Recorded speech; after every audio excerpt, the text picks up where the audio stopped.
नमस्कार, आप देख रहे हैं देवरी दर्पण और मैं हूं आपके साथ ममता दुबे। चलिए रुक करते हैं खबर की तरफ। नमस्कार, देवरी दर्पण में आपका स्वागत है। इस समय है जनपद चंदौली में, जो कि ये ताहिरपुर है और यहाँ एक ज़मीनी विवाद जो है आप देख रहे हैं कि बराबर जो है ज़मीनी विवाद जो है निकलकर सामने आ रहा है। ऐसा ही एक मामला हमें आया हुआ है। हम पूरी जानकारी लेते हैं कि ये जो ज़मीनी विवाद चल रहा है ये कैसा चल रहा है और क्यों हो रहा है। क्या नाम है भैया आपका? मेरा नाम आरिफ अली है, सन ऑफ आसिम अली जी। और हमारे पिताजी ने ये ज़मीन 95 में रजिस्ट्री कराई थी जी। और इसमें 8 लोगों ने एक संयुक्त साथ में बैनामा कराया था जी। लेकिन अब जब हम बंटवारा दुस्साहस के तहत मकान का निर्माण किया जा रहा है, इनमें करीब 6 से 7 लोग हैं। प्रथमता जो है मोहम्मद इकबाल, वल्द मोहम्मद कासिम और ख़ुद मोहम्मद कासिम और इश्तियाक अहमद, इम्तियाज़ अहमद, इरफान, इमरान। अगर कोई बात आदमी मना करता है कि भैया आप हमारे पास आदेश है, आप ना करें ये काम, आप न्यायालय से बात करें और न्यायालय जो भी कहेगा हम और आप दोनों माने, समझे। उसके बावजूद भी ये जो है बोलते हैं कि जाओ तुम्हें जो करते बने कर लो, हम तो बनवाएंगे। और ये लोग सीधे गाली गलौज और हाथापाई पर आमादा हो जाते हैं और इनकी नज़र में न शासन न प्रशासन कोई मायने नहीं रखता। मेरे कागज़ को ये लोग कहते हैं फर्जी कागज़ है और मेरे स्थगन आदेश को जो बोलते हैं फर्जी कागज़ है ये। और 112 नंबर बुलाने पर 112 नंबर जब यहाँ आती है मौके पर तो वो अपने प्रभाव से रुकवा देती है काम, लेकिन जैसे ही उसकी गाड़ी यहाँ से रवाना होती है ये पुनः निर्माण कार्य शुरू कर देते हैं। लोग जो है रोड के किनारे की ज़मीन जो वैल्यूएबल है उसको कब्जा करके अब मुझे जो है अनवैल्यूएबल ज़मीन दे दी गई है और बोला गया है उसी में रहो।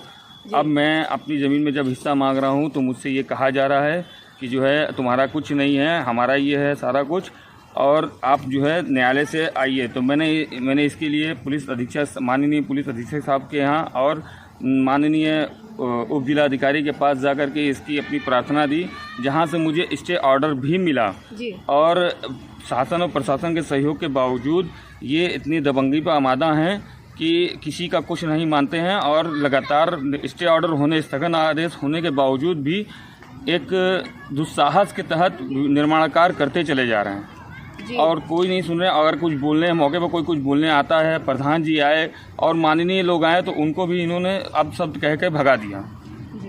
तो और हम दिखा दें कि यह जो ज़मीन का विवाद हो रहा है ये ठीक सामने जो हम आपको दिखा रहे हैं कि आइए हम पुलिस करते हैं कि ये जो काम लगा हुआ है आप देख रहे हैं कि ये जो ज़मीन का विवाद है ये यही जगह है और इस ज़मीन के विवाद में जो है न्यायालय से जो है स्टे ऑर्डर भी आया, लेकिन इसकी कोई माने नहीं किया गया। अब इसको गुंडागर्दी कहिए या फिर दबंगई कहिए या फिर कानून की अवहेलना। ये दिखाएंगे कि इनके पास जो है ये जो है रजिस्ट्री पेपर है, इसके बाद ये खतौनी भी है इनके पास जो इनका नाम दर्ज है इस नंबर में।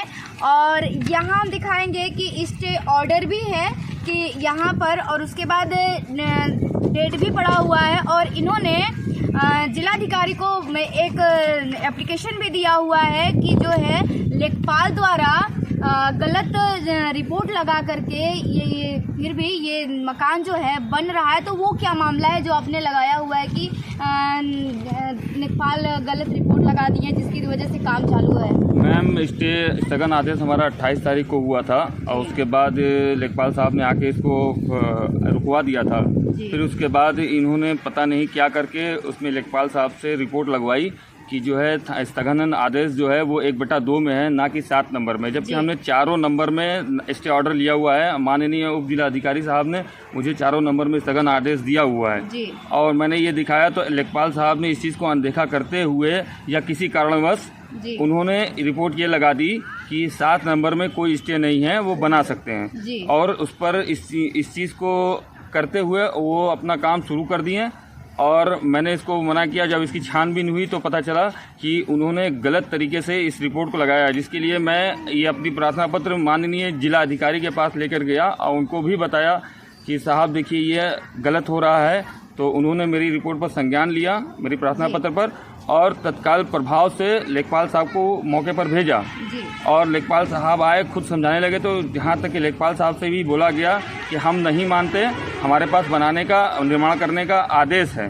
लेखपाल साहब ने कहा कि ये मेरी ही रिपोर्ट पर है और मैं ही कह रहा हूँ उसको रोक दीजिए, लेकिन लेखपाल साहब से ये कहा गया कि हम नहीं रोकेंगे, हमारे पास आदेश है। मजबूरन लेखपाल साहब को स्थानीय चौकी पर संपर्क करना पड़ा, जो फोर्स की मदद मांगी पड़ी उनको जी। और फोर्स जब रात में 8 बजे आई तो इन्हों का काम माननीय एसआई साहब ने इस काम को रुकवाया जी। तो क्या वो काम अभी तक बंद है या फिर चालू है? काम तो मुझे नहीं लगता, ये चोरी छुपे कर ही रहे हैं जी। और ये मानने वाले नहीं हैं। इनके समकक्ष न्यायालय या प्रशासन कोई अहमियत नहीं रखता, लगातार कोर्ट की और प्रशासन की अवहेलना करते चले जा रहे हैं। तो क्या ये जो है न्यायालय हो गया, कानून हो गया, क्या इस कानून की ऐसी धज्जियां उड़ाई जाएगी या फिर जो है दबंग लोगों में कानून का कोई भय नहीं है? और अब देखना यह है कि इतने एप्लीकेशन देने के बावजूद भी इस कार्यवाही होती है या फिर जो दबंग व्यक्ति हैं वो उस पर कायम रहते हैं, उनका कार्य जो है निर्माण चालू रहता है, या फिर ये जो है अपने हक और अधिकार की लड़ाई लड़ रहे हैं, इनकी हार होती है। या जो है यहाँ ताहिरपुर थाना मुगल सराय जो है यहाँ के एक ग्रामीण भी हैं और मैं इनसे जानूंगी कि ये जो विवाद है ये क्या है। क्या नाम है आपका? राम निवास। अभी ये जो 7 नंबर की ये जो विवाद चल रही है, निर्माण हो रहा है, आपत्ति लग रही है, क्या है ये 7 राजी नंबर 7 है जी। और इस लोगों ने अपना विवाद, इन लोग का नाम हो जो भी हो, लेकिन इन लोगों ने विवाद किए, वो ज़बरदस्ती अपना बना रहा है जी।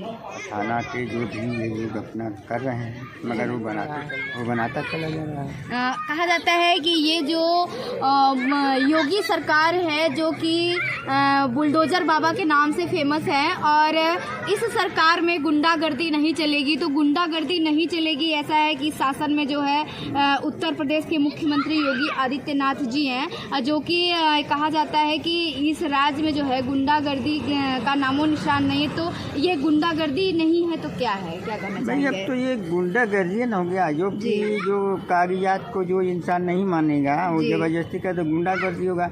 अब वो जमीन छोड़ा भी नहीं है, हमारी जो जमीन हम छोड़े हैं आरिफ के लिए अपने वास्ते, मगर तो भी वो बर्जा लटका रहा है, तो गुंडागर्दी है ना है। यानी आपकी जमीन में भी बारजा लटका रहे हैं, बर्जा लटका रहे हैं मनमानी तरफ से जी। इतनों भी उसको कहा जा रहा है कि तुम भी छोटे करो, मगर वो नहीं। तो क्या कहना चाहेंगे, इस पे क्या कार्रवाई होनी चाहिए? भाई इस पर कार्रवाई सरकार जो है कि ठोस कदम करे, या उन लोग का एकदम बंद करे या उठा के बंद करे, जो भी करे जी। काम बंद होना चाहिए। हाँ, काम बंद होना चाहिए, उन लोग को उचित कार्रवाई किया जाए। तक के लिए इतना ही और ताजा अपडेट पाने के लिए जुड़े रहें हमारे डेली दर्पण के साथ।